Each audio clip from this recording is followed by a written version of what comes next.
ज्या अफगाणिस्तानमध्ये 1972 सालपर्यंत महिलांचं स्वातंत्र्य अबाधित होतं, त्याच अफगाणिस्तानमध्ये आज महिला असुरक्षित आहेत.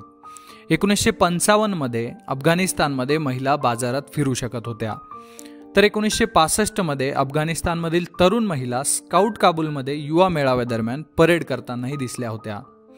1967 सालचा जर विचार केला तर अफगाणी महिलांना पाश्चात्य कपडे घालण्याचे सुद्धा स्वातंत्र्य होते.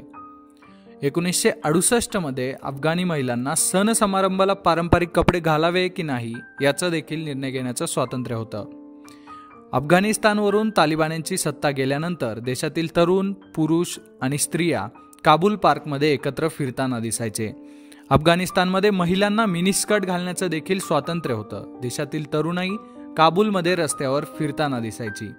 मात्र आता पुन्हा एकदा तालिबान्यांनी अफगाणिस्तानवर कब्जा केल्यानंतर महिलांचं स्वातंत्र्य धोक्यात आलंय.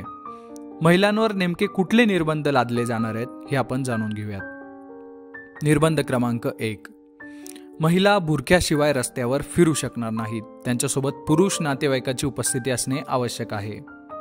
2, महिलांना घराच्या बाल्कनीत सुद्धा येण्याची परवानगी नाही. 3, रस्त्यावरून कोणी जात असताना त्यांना घराच्या आतील महिला दिसू नयेत यासाठी तळमजल्यावरील खिडक्या रंगवलेल्या असाव्यात किंवा त्यांना पडदे असावेत.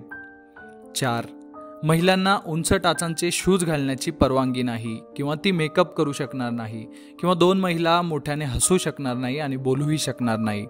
5, महिला त्यांची छायाचित्रे कोणत्याही चित्रपटात, वर्तमानपत्रात किंवा मासिकासाठी देऊ शकणार नाही. 6, मुलींच्या शाळांमध्ये संगीत आणि क्रीडा उपक्रमांवर संपूर्ण अफगाणिस्तानमध्ये बंदी असेल. 7, तर तालिबान्यांनी जनतेला माफी दिली असून महिलांना सत्तेत येण्याचं आमंत्रण दिल्याचंही समजतंय.